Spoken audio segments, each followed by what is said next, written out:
इस वक्त मौजूदा टाइम पे जो हमेशा से अफगानिस्तान में इंडिया का पाकिस्तान के खिलाफ जो किरदार रहा है उसके बारे में आप क्या कहना चाहते हैं? देखें, हिंदुस्तान का जो अफ़गानिस्तान के अंदर किरदार है वो इंतहाई शर्मनाक किरदार है, इंतहाई भयानक और मकरू किरदार है। जब से पाकिस्तान की वॉर ऑन टेरर चल रही है 2005 ऑनवर्ड्स, पर्टिकुलरली 2005 वो टाइम है कि जब अंगूर अड्डा के अंदर पाकिस्तान साउथ वजीरिस्तान अंगूर अड्डा, उधर से मिलिट्री ऑपरेशन पाकिस्तान ने शुरू किया था टेररिस्ट के खिलाफ। तो ये बेसिकली तो 9/11 के बाद सारा काम शुरू हुआ और ये आइडियल टाइम था हिंदुस्तान के लिए कि हिंदुस्तान अफ़गानिस्तान में जाके बैठ के पाकिस्तान के ख़िलाफ़ टेररिज्म करवाता। तो ये जो पूरे के पूरे 2 डेकेड्स हैं, इसमें आप देखें कि हिंदुस्तान अफ़गानिस्तान में बैठ के टेररिज्म कराता रहा है पाकिस्तान के ख़िलाफ़। उधर हिंदुस्तान ने 14 कौंसलेट्स बनाए हुए थे। ये जो तहरीक तालिबान पाकिस्तान है, TTP, इसके 56 फैक्शंस थे और ये सारे के सारे रॉ के साथ ये बाहमी राब्ते में थे। इंडियन वेपन्स और इंडियन एमुनिशन और इंडिया का पैसा इधर आता था और ये उधर ऑपरेट करते थे हिंदुस्तान अफ़गानिस्तान के अंदर बैठ के। हिंदुस्तान का प्रोग्राम ये था कि उस जगह पे बैठ के तो ये पाकिस्तान को सैंडविच करेगा, क्योंकि अफ़गानिस्तान के साथ पाकिस्तान का 2240 मुरबा किलोमीटर का 2240 किलोमीटर का बॉर्डर लगता है। 2240 किलोमीटर का इसका अफ़गानिस्तान के साथ बॉर्डर लगता है और दूसरी साइड पे 3300 किलोमीटर 3300 किलोमीटर का बॉर्डर है इसका इंडिया के साथ। उस 3300 किलोमीटर में से 2240 किलोमीटर इंटरनेशनल बॉर्डर है पाकिस्तान का और इंडिया का, और 740 किलोमीटर पाकिस्तान का और इंडिया का लाइन ऑफ कंट्रोल है।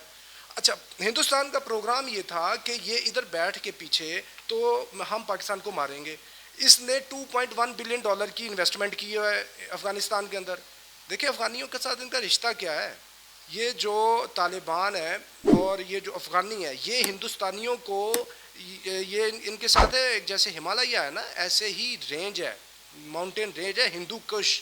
इसको बोलते कोहे हिंदू कुश। कुश का मतलब होता है टू किल, बीट, मारना। तो ये हिंदुस्तानी इधर से जाते थे अफ़गानिस्तान में इन पहाड़ियों पे चढ़ के, तो ये जो कोहे हिंदू कुश की पहाड़ियाँ, इधर से अफ़गानी इनको मारते थे और तारीख़ ने इनका नाम ही कोहे हिंदू कुश रखा हुआ है। और आपको यहाँ एक बात बताते चलूँ कि जैसे पाकिस्तान के अंदर हम लोग ज्यूज़ के ख़िलाफ़ जो एक ओपिनियन रखते हैं ना, जैसे यहूदियों का या इज़राइल का नाम लिया जाए तो हमारे अंदर एक फ़ीलिंग आती है जिसका हम सबको पता है। तो वही फीलिंग जब हिंदुस्तानियों को नाम लिया जाता है इंडियंस का अफ़गानियों के सामने, तो वही फीलिंग अफ़गानियों को हिंदुस्तानियों के ख़िलाफ़ आती है। यानी इनका आपस में आइडियोलॉजिकल डिफरेंस है। They are two poles apart ideologically, culturally, in every aspect of life. So फिर जब ये इनका आपस में इतना तजाद है तो फिर ये उधर लेने क्या गए हैं?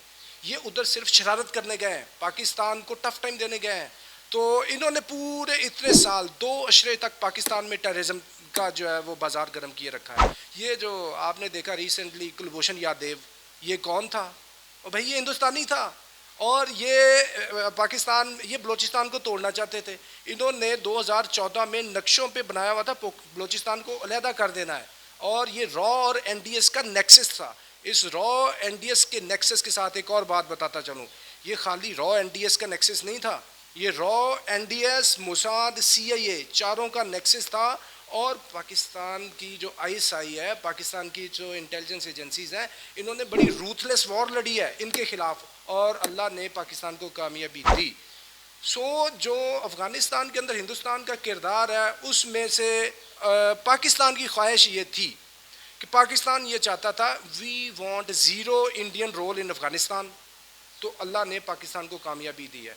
अभी जितना पीस डायलॉग चल रहा है मुख्तलिफ़ जगहों पे, वो खा रशिया में चल रहा हो, दोहा कतर के अंदर हो या कि अमेरिका के अंदर हो, किसी भी जगह पे हो, पाकिस्तान ने ये कमिटमेंट की थी कि हमने हिंदुस्तानी को आउट कर देना। तो हिंदुस्तानी पूरे प्रोसेस से आउट हैं, इनके सारे कॉन्सुलेट्स बंद हैं, इतनी इनकी सारी जो छेड़खानी थी वो ख़त्म हो चुकी। लेकिन फिर भी पाकिस्तान को ये पता था, ये जो पीस चल रहा था ना, ये जो फरवरी के अंदर अफ़गानिस्तान का और अमेरिका का आपस पीस जो डायलॉग हुआ था, पाकिस्तान को ये था कि बीच में कोई स्पॉइलर इसको ख़राब ना कर दे। तो स्पॉइलर कौन था? स्पॉइलर हिंदुस्तान था। हिंदुस्तान ने ख़राब करने की कोशिश की है। ये जो इनके कुछ एलिमेंट्स नॉर्दर्न अलाइंस के साथ हैं, हामिद करज़ई, अशरफ गनी और कुछ लोग जिनकी इनके साथ आपस में बड़ी इक्वेशन है, इन्होंने फिर कोशिश की, लेकिन वो क्या कहते हैं कि हज़ारों ख्वाहिशें ऐसी कि हर ख्वाहिश पे दम निकले, बहुत निकले मेरे अरमा, लेकिन फिर भी कम निकले। तो हिंदुस्तान जो है ना, वो इधर इतनी उसकी पिटाई हो चुकी है कि वो अभी किसी को मुंह दिखाने के काबिल नहीं है। वो अमेरिका को रिक्वेस्ट करता है, रशिया को रिक्वेस्ट करता है कि मुझे अफगान डायलॉग के अंदर रखो, तो वो अफगानी और पाकिस्तानी कहते हैं कि भाई तुम्हारा क्या किरदार है, who the hell you are in this whole episode, तुम्हारा कोई लेना देना नहीं है, so be in your socks. तो इसी में तुम्हारा फ़ायदा है, क्योंकि ये अफ़गानिस्तान का मामला अफ़गानी जाने, या इसके अंदर पाकिस्तान वो पार्टिसिपेट कर सकता है, ईरान आ सकता है, अमेरिका आ सकता है, या चाइना आ सकता है, क्योंकि ये वो कंट्रीज है जिन्होंने मसले को हल करना है।